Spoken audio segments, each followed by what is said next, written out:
साथ मैं हूं हिना। नजर करते हैं अब तक की खास खबरों पर। तो सीएम केजरीवाल को लेकर एक बड़ी खबर सामने आ रही है। केजरीवाल की याचिका पर एचसी में सुनवाई जारी है। गिरफ्तारी को लेकर एचसी में जो चुनौती है वो दी गई थी। केजरीवाल की तरफ से सिंधवी पैरवी कर रहे हैं। तो दिल्ली के सीएम केजरीवाल को लेकर बहुत बड़ी खबर जो है वो सामने आ रही है। दिल्ली के सीएम केजरीवाल की याचिका पर एचसी में सुनवाई है वो जारी है। केजरीवाल की गिरफ्तारी को एचसी में चुनौती दी गई थी। केजरीवाल की तरफ से सिंधवी है वो पैरवी कर रहे हैं। ईडी ने मंगलवार 2 अप्रैल को दिल्ली हाई कोर्ट में बताया था कि मुख्यमंत्री अरविंद केजरीवाल शराब नीति मामले में किंगपिन और मुख्य साजिश करता है। जांच एजेंसी का कहना है कि उसके पास कई ऐसे सबूत है जिनके आधार पर उसे विश्वास है कि केजरीवाल मनी लॉन्ड्रिंग अपराध के दोषी है। दिल्ली के सीएम ने जांच एजेंसी की गिरफ्तारी के खिलाफ कोर्ट में याचिका दायर की है, जिसकी सुनवाई है वो भी जारी है, जिसके खिलाफ ईडी ने अपना जवाब भी दाखिल किया। दरअसल दिल्ली हाई कोर्ट में बुधवार 3 अप्रैल को आम आदमी पार्टी के मुखिया केजरीवाल की उस याचिका पर सुनवाई होने वाली है। जो सुनवाई है वो भी एचसी में जारी है, जिनमें उन्होंने ईडी के जरिए की गई गिरफ्तारी को चुनौती दी है। इस याचिका पर जस्टिस स्वर्णकांत शर्मा सुनवाई करने वाले हैं।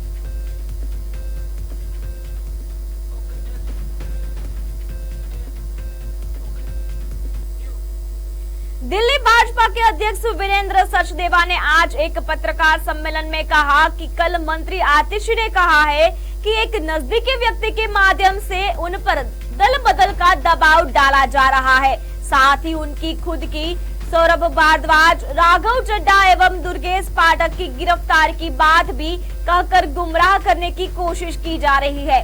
सुश्री आतिशी या उनकी पार्टी जब भी राजनीतिक हालात में गिरकर जवाबदेह होते हैं तो यही विधायक तोड़ने या नेताओं की गिरफ्तारी की कहानी सुनाती है। 2 बार हाल ही में पहले भी कर चुकी है, सबूत नहीं देंगे। शराब घोटाले में जितने भी आम आदमी पार्टी नेता गिरफ्तार हुए हैं, सभी की गिरफ्तारी ट्रायल कोर्ट से सुप्रीम कोर्ट तक मान्य हुई। ऐसे आरोप भाजपा के उसके नेतृत्व एवं कार्यकर्ताओं की राजनीतिक सामाजिक छवि धूमिल करते हैं। अतः हमने कल रात एक डिफेमेशन नोटिस आतिशी को देकर आरोप वापस लेकर सार्वजनिक माफी मांगने को कहा, जिसका वह प्रसार प्रचार करे। आतिशी द्वारा तुरंत माफी न मांगने पर अतिशीघ्र उन पर भाजपा एवं कार्यकर्ताओं की मानहानि का मुकदमा दायर किया जाएगा।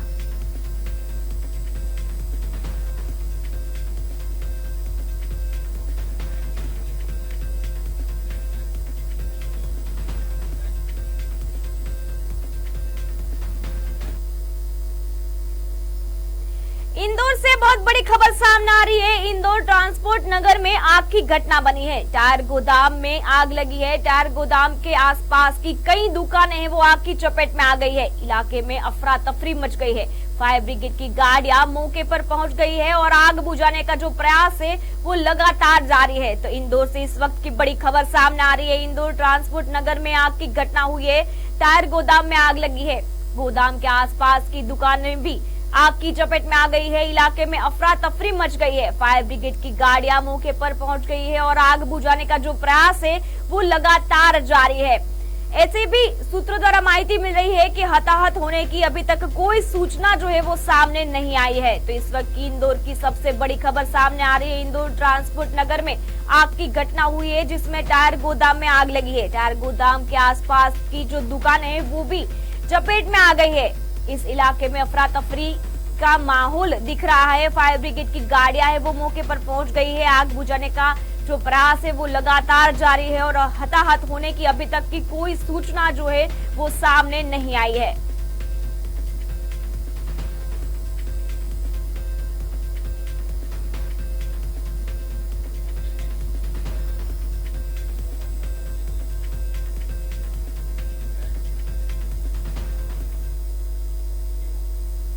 दिल्ली आबकारी नीति घोटाले से जुड़े मनी लॉन्ड्रिंग मामले में गिरफ्तारी के बाद से मुख्यमंत्री अरविंद केजरीवाल का वजन तेजी से घट रहा है। दिल्ली सीएम के तेजी से गिरते वजन ने डॉक्टर्स की चिंता बढ़ा दी है।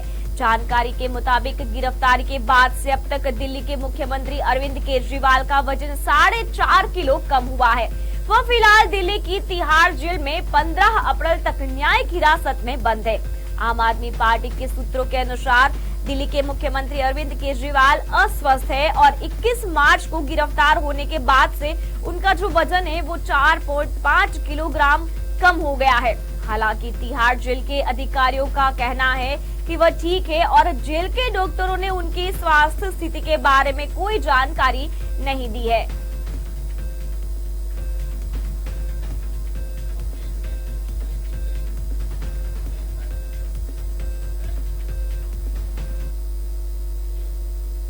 एक बड़ी खबर सामने आ रही है चीन से। चीन में तूफान आया है। चीन में तूफान ने बरपाया कहर, यानी कि जो तूफान का कहर वो दिख रहा है। दक्षिण हिस्से में आंधी और तूफान का कहर मचा है। आंधी तूफान के कहर में अब तक 7 लोगों की मौत हो गई है। तो चीन में तूफान आया है। दक्षिणी हिस्से में आंधी तूफान का कहर देखने को मिला है, जिसमें 7 लोगों की मौत हो गई है। इस वक्त की ये बड़ी खबर सामने आ रही है चीन से। चीन में तूफान ने कहर बरपाया है, जिसमें चीन के दक्षिणी हिस्से में आंधी तूफान का कहर मचा है और इस आंधी तूफान के कहर में अब तक 7 लोगों की मौत हो गई है, जो कि मौत का आंकड़ा आगे भी बढ़ने की संभावना है। तो इस वक्त की बड़ी खबर चीन से आ रही है। चीन में तूफान ने कहर बरपाया है। चीन के दक्षिणी हिस्से में आंधी और तूफान का कहर मचा है। इस आंधी तूफान के कहर में अब तक 7 लोगों की जो मौत है वो हो चुकी है।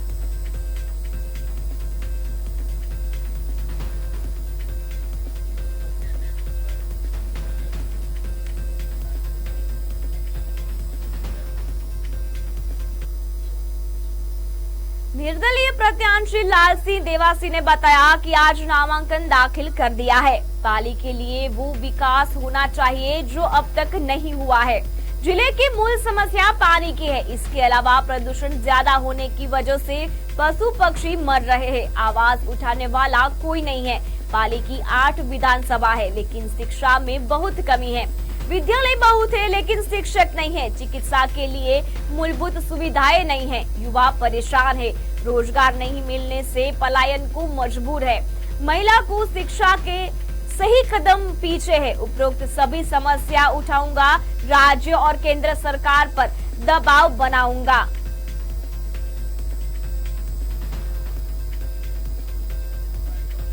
पाली लोकसभा के लिए नामांकन जमा करा दिया है। पाली की समस्याओं के लिए मैंने ये डिसीजन लिया है। यहाँ पे पानी की समस्या है। सिटी में भी देख लीजिए, पोल्यूशन की समस्या है। पोल्यूशन के कारण पशु पक्षी तक मर रहे हैं, लेकिन कोई भी आवाज नहीं उठा रहा है। एजुकेशन की प्रॉब्लम, मैं बहुत सारे गांव में जा रहा हूँ। 8 विधानसभा आती है पाली में। हर जगह पे स्कूल्स हैं, टीचर नहीं है। स्कूल्स बंद हो रही है। सब जगह स्कूल खोल रहे हैं। हमारे राजस्थान का ये दुर्भाग्य है कि स्कूल बंद कर रहे हैं। हेल्थ के ऊपर डॉक्टर्स नहीं है। दूर दूर हॉस्पिटल्स में बेचारे किसी को हार्ट अटैक आ जाए तो रास्ते में ही दम तोड़ देता है।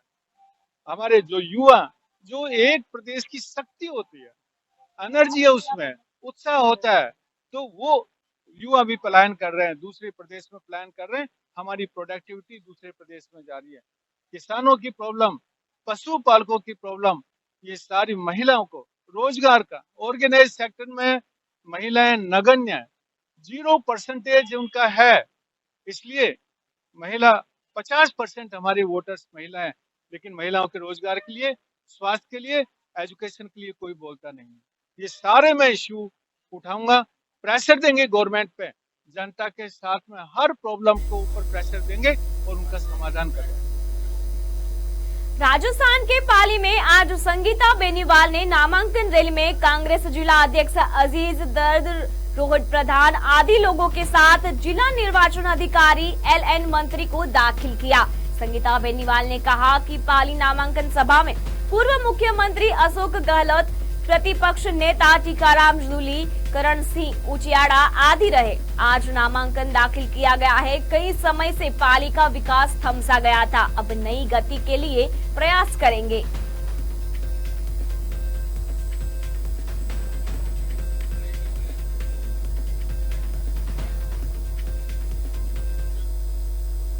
इस वक्त की बड़ी खबर सामने आ रही है केरल से। केरल में राहुल गांधी ने वायनाड से नामांकन किया है। नामांकन के पहले राहुल गांधी ने रोड शो किया। यहाँ हर शख्स ने प्यार और सम्मान दिया, ऐसा रोड शो के दरमियान राहुल गांधी ने कहा। और उसके साथ ही उन्होंने कहा कि आपका सांसद सदस्य होने पर मुझे सम्मान है। तो राहुल गांधी ने वायनाड से अपना नामांकन कर दिया है। नामांकन के पहले राहुल गांधी ने रोड शो किया, जहां से उसने कहा कि यहाँ हर शख्स ने प्यार और सम्मान दिया। आपका सांसद सदस्य होना मेरे लिए सम्मान की बात है। तो अभी राहुल गांधी वायनाड में है। वायनाड ने उसने नामांकन किया है। नामांकन से पहले राहुल गांधी ने रोड शो किया। वहां पे उसने कहा कि यहाँ हर शख्स ने प्यार और सम्मान दिया और साथ ही उसने कहा कि आपका सांसद सदस्य होना मेरे लिए सम्मान की बात है।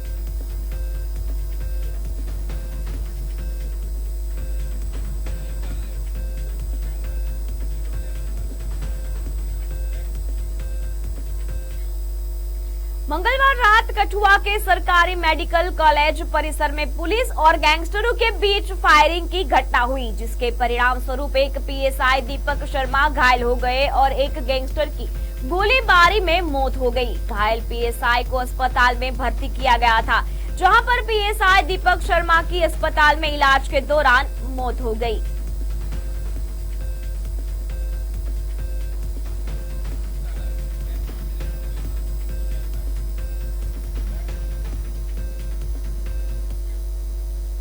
महाराष्ट्र के संभाजीनगर में एक बड़ा हादसा हो गया है, जिसमें एक ही परिवार के 7 लोगों की मौत हो गई है। दरअसल बुधवार कपड़े की दुकान में आग लगने से एक ही परिवार के 7 लोगों की मौत हो गई।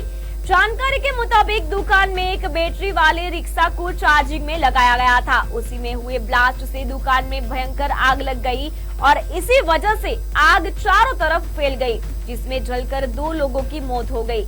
साथ ही आग लगने के बाद दम घुटने के कारण 5 लोगों की मौत हो गई। इस तरह एक ही परिवार के 7 लोगों की इस हादसे में दर्दनाक मौत हो गई।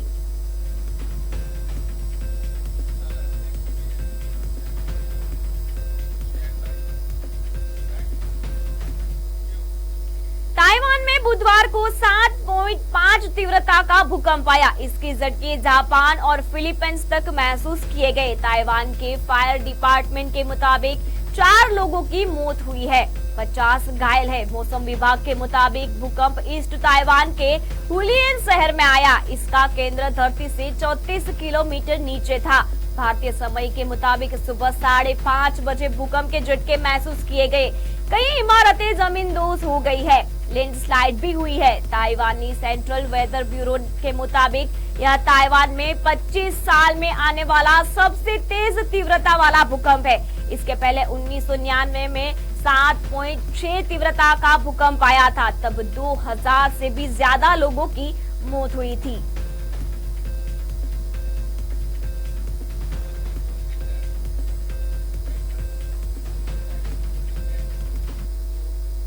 तो फिलहाल खबरों में बस इतना ही। आगे ऐसी खबरें देखने के लिए जुड़े रहिए G18 के साथ। नमस्कार।